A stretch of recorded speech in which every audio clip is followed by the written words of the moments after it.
In today's video, I'm going to show you a quick tax trick that you can use to potentially save a couple $1,000s on taxes this year. This is especially valuable in today's growing interest rate environment. Now, I'm going to explain this little tax trick using a Roth conversion example, but know that this can be used in a number of different ways.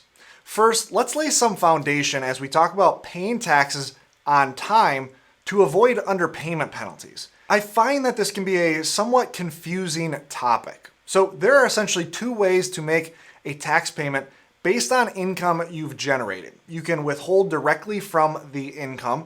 This is most common when you are earning income from work or taking a monthly IRA distribution for income in retirement. You automatically have your employer or the given custodian that holds your IRA take a portion right out of your distribution, and then they send it right to the IRS, take care of all of that for you. Now, with withholdings, you can wait until the very last day of the year and essentially withhold everything at once and do so without breaking any IRS rules. Withholdings allow you to escape every tax deadline other than the one at the end of the year, if you will. Paying taxes from savings or a taxable account works quite a bit differently. When making tax payments this way, you essentially have 4 deadlines that you have to meet. For instance, you can't perform a Roth conversion in January and wait until the end of the year or next tax day to pay those conversion taxes from your savings. In fact, you need to make something called an estimated tax payment, and again, this has to be done on those quarterly deadlines. Let's give a quick example to show what this might look like for you. Say that you performed a $150,000 conversion at the beginning of the year, and let's say, just for simplicity's sake, this generated $35,000 in taxes. The timeline that you must pay taxes on depends entirely on the way you are paying those taxes, as we previously just discussed. If you are paying from savings, you will need to make 4 equal estimated tax payments in each of the following 4 tax deadlines. This leads to 4 $8,750 tax payments that you must make.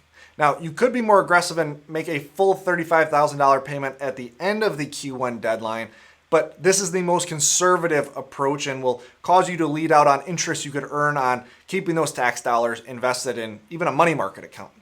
If you miss any of these tax deadlines, you will have an underpayment penalty. Now, we've shown in other videos that paying taxes out of your taxable account, specifically for Roth conversions, is most optimal. And so this means that the majority of taxpayers doing Roth conversions will need to understand this complex estimated tax system. If instead the person was paying taxes right out of their IRA or right out of the Roth conversion, they would just need to withhold that $35,000 at some point throughout the year, and the timing of it does not matter. But remember, this approach will eat into how much you're able to convert. They will only be able to convert $115,000 because they need to make that extra room to take those taxes out of that conversion. But as a trade-off, they can make that tax payment now in December or right before the end of the year.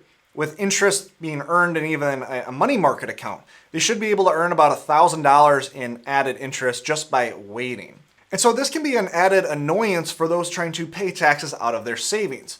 We know there is a time value to money, and we'd rather earn that interest versus making that payment to the government and allowing them to earn any interest. So what can we do instead? What can we do to resolve this issue?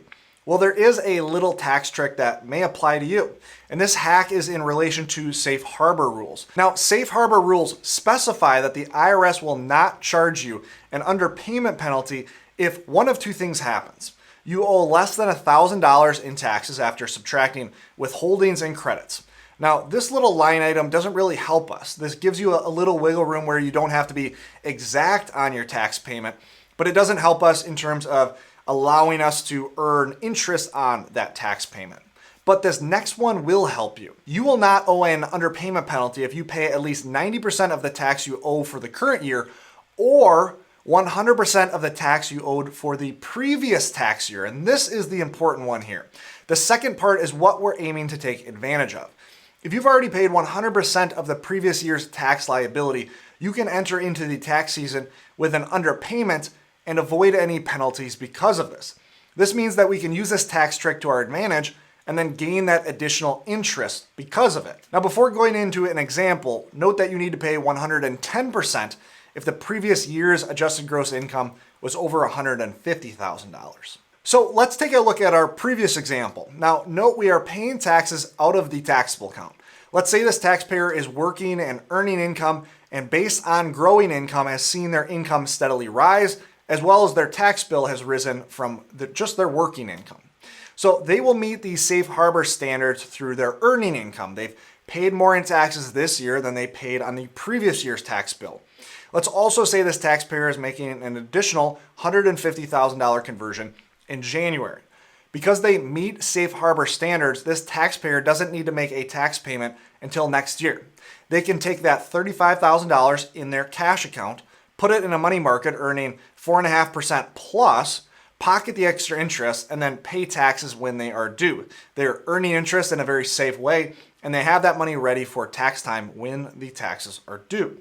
Using this strategy to save on taxes during large conversions can translate to thousands in savings for some families.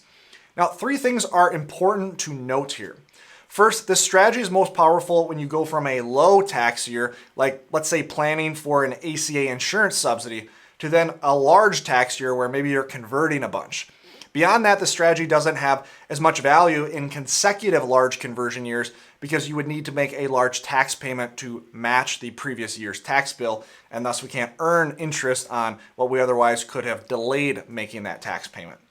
Number 2, know that this strategy does carry risk if not executed properly. If you think you don't have to make a tax payment when in fact you were supposed to make a 5-figure tax payment, underpayment penalties can be quite steep. So use professional help when using this safe harbor loophole. And then number 3, not all states follow the safe harbor rule. So make sure you research your state tax system. This video is meant to explain a federal tax trick rather than state tax tricks. And if you're looking for another cheeky tax hack to save thousands on paying Roth conversion taxes or other taxes that you might have to pay, click on this video right here. I explain an IRA hack that can be of similar value to the one shown in this video. Using these strategies on alternate years can mean additional tax savings. Click on this video to learn more, and always remember, you don't need more money, you need a better plan. Thanks for watching.